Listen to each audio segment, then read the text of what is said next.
আজকে আমি আপনাদেরকে ফোন থেকে কিভাবে সফটওয়্যার করতে হয় সেটাই দেখাবো। আমি A to Z দেখানোর চেষ্টা করব। ফার্স্টে আমি একটা ডেল কম্পিউটার মনিটর নিয়েছি, যেটা আমি ইউনিভার্সাল মাদারবোর্ড ইনস্টল করব এবং সফটওয়্যার করব ফোন থেকে। আপনারা দেখে নিন কীভাবে ইউনিভার্সাল মাদারবোর্ড দিয়ে কিভাবে আপনি ফোন থেকে সফটওয়্যার করবেন। আর এই কম্পিউটার মনিটরে আপনারা কিভাবে ইউনিভার্সাল মাদারবোর্ড ইনস্টল করবেন সেটাও আপনাদেরকে এই একটা ভিডিওতে সফটওয়্যার করা সহ কিভাবে এটার রেজুলেশন দেখতে হয় এবং কিভাবে সফটওয়্যার করতে হয় এটা আমি আপনাদেরকে প্রপারলি দেখানোর চেষ্টা করব এবং বলে দেব।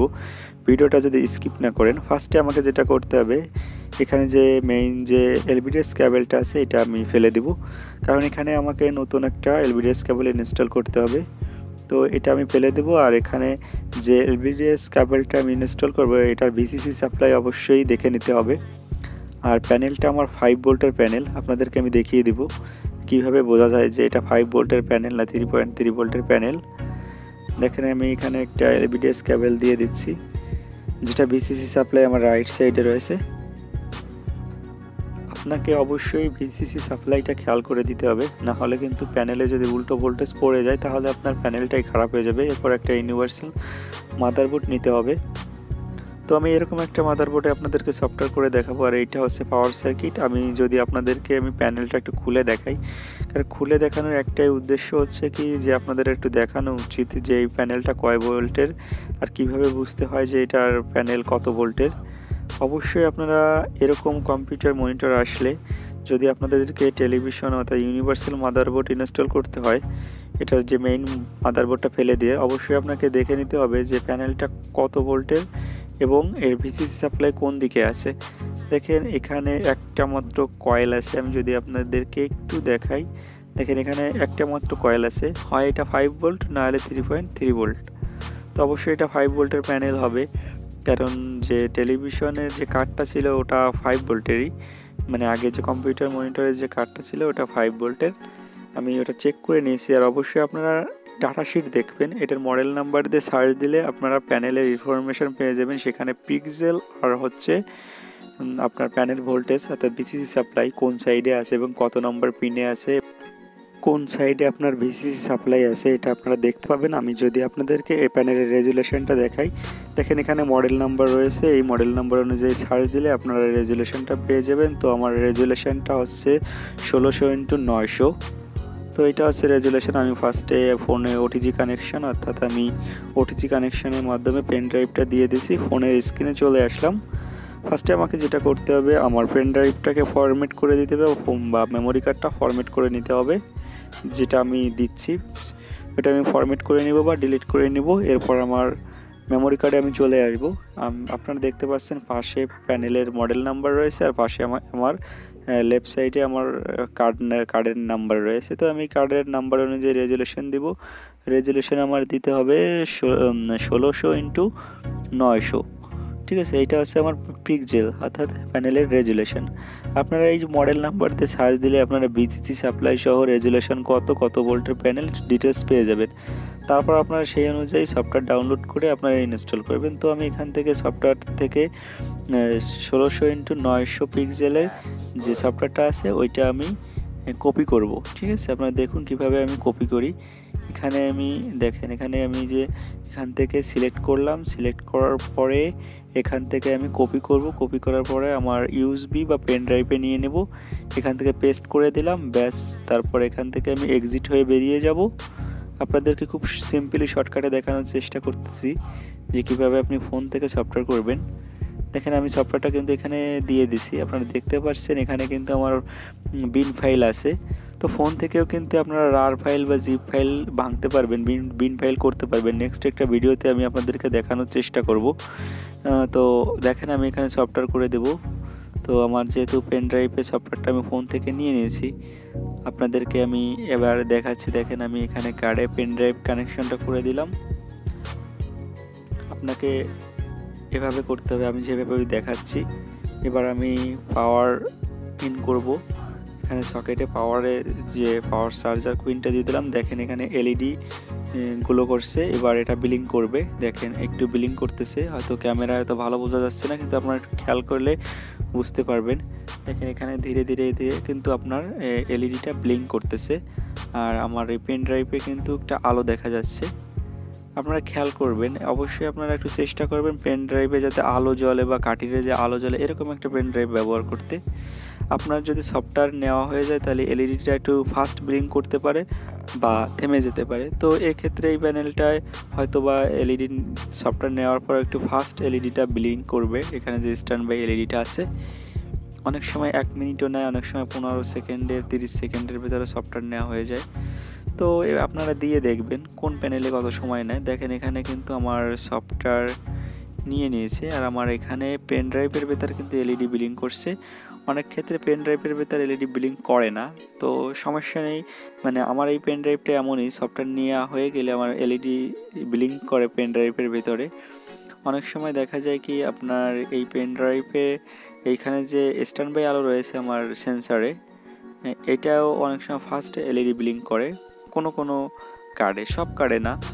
তো আপনারা এটা নিয়ে ঘাবড়ানোর কিছুই নেই। দেখেন এখানে আমি পেন ড্রাইভটা খুলে নিলাম। আপনারা অবশ্যই পাওয়ার অফ করে নেবেন। আমি যেভাবে করতেছি পাওয়ার অন করে এভাবে করবেন না। আপনারা অবশ্যই পাওয়ার প্লাগইনটা খুলে নেবেন, তারপর পেন ড্রাইভটা খুলবেন, তারপর আবার অন করবেন, না হলে প্রবলেম হয়ে যেতে পারে। যাই হোক আমি অফ করে আবার অন করতেছি। আমি এবার রিমোট থেকে আপনাদেরকে অন করে দেখাবো। দেখেন আমার যে এখানে যে মানে ব্যাকলাইটের যে অপশানটা রয়েছে, এটা আমি আগের মাদারবোর্ড থেকে ব্যাকলাইটটা অন করেছি, তো ওইটা একটু নড়া লাগছে, তার জন্য আমার প্যানেলের আলোটা চলে গেছে। যাই হোক আমি আগে আমার প্যানেলের আলোটা একটু মানে ব্যাকলাইটের যে ইটা আছে ওইটা আমি ড্রাইভার দিয়ে আমি একটু অন করে নিব, তারপর আপনাদেরকে রিমোটে আমি অন করে দেখাবো। পাওয়ার প্লাগ ইন করলে আপনারা বুঝতে পারবেন। দেখেন আমার এইখানটাতে একটু মনে হয় সকেটটা একটু প্রবলেম হয়েছে, যার জন্য এই সমস্যাটা আসতেছে। যেহেতু আমি আগের মাদারবোর্ডটা ইউজ করতেছি ব্যাকলাইটের ক্ষেত্রে, ব্যাকলাইট সেকশনটা আমি এখানে অন করে নিই, তারপরে আপনাদেরকে আমি রিমোট থেকে অন করে দেখাবো যে রেজুলেশন ঠিকঠাক মতো নেওয়া হয়েছে কিনা। কারণ আমার যে মেইন যে পাওয়ার সাপ্লাই রয়েছে আমি এটাই রাখবো এই প্যানেলের ক্ষেত্রে, অর্থাৎ মনিটরে আমি আগের পাওয়ার সাপ্লাইটাই রাখবো, কারণ আমি অন্য কোনো পাওয়ার সাপ্লাই আমি দিতে চাচ্ছি না, আমি ওইটাই ইউজ করব। এখানে ট্রিগার দিয়ে আমি ব্যাকলাইট সেকশনে কাজ করব, আপনাদেরকে দেখিয়ে দেবো সেটাও নেক্সটের ভিডিওতে। আজকে আপনাদেরকে সফটওয়্যার কীভাবে করতে হয় সেইটাই আপনাদেরকে দেখাচ্ছি। নেক্সট ভিডিওতে আমি কিভাবে এইটার পাওয়ার সাপ্লাই ব্যবহার করে ব্যাকলাইটটা অন করব এবং এই কার্ডের সাথে অ্যাডজাস্টিং করে আপনাদেরকে দেখিয়ে দিব। এখানে আমি ব্যাকলাইটটা অন করে নিয়েছি, এবার আমি আপনাদেরকে কার্ডটা অন করে দেখাবো যে এখানে একটু প্রবলেম ছিল, আমার এই যে মানে এসি কোডটা একটু প্রবলেম ছিল, তার জন্য ব্যাকলাইটটা জ্বালেনি। দেখেন আমি রিমোটের সাহায্যে কিন্তু অন করে দিলাম। দেখেন রেজুলেশন অনুযায়ী কিন্তু আমার পিক্সেল কিন্তু মিলে গেছে, অর্থাৎ ব্লু স্ক্রিন চলে আসছে।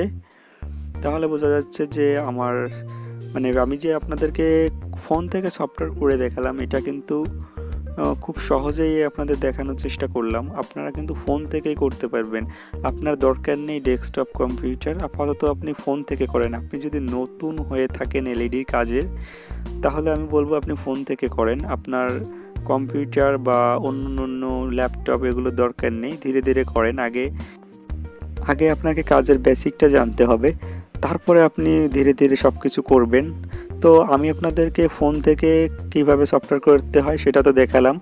নেক্সটে আমি দেখাবো আপনারা ফোন থেকে কিভাবে সফটওয়্যার ডাউনলোড করে এবং আপনারা কিভাবে এই সফটওয়্যারটা ভাঙবেন, রার ফাইল থেকে বিন ফাইল কিভাবে করবেন তাও আপনাদেরকে আমি দেখিয়ে দিব। ফোন থেকেই করতে পারবেন, আপনার প্রয়োজন পড়বে না ল্যাপটপ বা কম্পিউটারে, আপনি শুধুমাত্র ফোন থেকেই করতে পারবেন। এলইডি টিভি সফটওয়্যার ইনস্টল করতে পারবেন শুধুমাত্র ফোন থেকেই। নেক্সটে আপনাদেরকে আমি এই মনিটরটা অর্থাৎ এই প্যানেলটার এই ডেল কম্পিউটার মনিটরের পাওয়ার সেকশনটা কিভাবে আপনি আপনার এই ইউনিভার্সাল মাদারবোর্ডের সাথে অ্যাডজাস্ট করবেন, কিভাবে আপনি আলাদা চার্জার ব্যবহার না করে এটার ব্যাকলাইট সেকশন ব্যবহার করবেন এবং এটার পাওয়ার সাপ্লাইও আপনি ব্যবহার করবেন এই ইউনিভার্সাল মাদারবোর্ডে। সেটা আপনাদেরকে দেখাবো, কারণ একটা ভিডিওতে যদি আমি দেখাতে চাই তাহলে দেখা যাবে ভিডিওটা আমার আধা ঘন্টা বা 30 মিনিটের মতো লেগে যাবে। তো আপনারা অনেকেই বড় ভিডিও দেখতে চান না, শর্টকাটে চান যে বুঝতে, কিন্তু শর্টকাটে বোঝালে হয় কি অতটা ডিটেলসে বোঝানো সম্ভব হয় না। তারপরে চেষ্টা করি যে শর্টকাটে আপনাদেরকে কম টাইমে ছোট ভিডিওতে সব কিছু দেখানোর। তো আমি দেখেন আবার অফ করে দিলাম। আমার কিন্তু ব্যাকলাইট সেকশনটা কিন্তু অফ হচ্ছে না, কারণ আমি আলাদা রেখেছি ব্যাকলাইট সেকশন, তার জন্য অফ হচ্ছে না, হোয়াইট স্ক্রিন দেখাচ্ছে। দেখেন আমি অন করে দিলাম, ব্লু স্ক্রিন চলে আসছে। আপনারা বুঝতে পারছেন তো কিভাবে আমি কাজটা কমপ্লিট করলাম। নেক্সট ভিডিওতে আপনাদেরকে দেখাবো কিভাবে আপনি ইউনিভার্সাল মাদারবোর্ডের সাথে এটার যে পাওয়ার সাপ্লাই আছে এটার ব্যাকলাইট সেকশন, এবং দেখেন আমার কাছে আরেকটা মাদারবোর্ড রয়েছে, এটাও আপনাদেরকে আমি সফটওয়্যার করে দেখাবো, এবং ওই ভিডিওতে আপনাদেরকে আমি দেখিয়ে দিব কিভাবে আপনি সফটওয়্যার ডাউনলোড করে আপনি সরাসরি কম্পিউটার ব্যবহার না করে ফোন থেকে আপনি রার ফাইল হোক জিপ ফাইল হোক ফোন থেকে ভাঙবেন এবং বিন ফাইল করবেন। দেন আপনি সফটওয়্যার ইনস্টল করবেন, এলইডি হোক বা কম্বো হোক, মানে ইউনিভার্সাল হোক বা কম্বো হোক, যে কোনো মাদারবোর্ডে আপনি সফটওয়্যার ইনস্টল করবেন। ধন্যবাদ ভিডিওটা দেখার জন্য শেষ পর্যন্ত।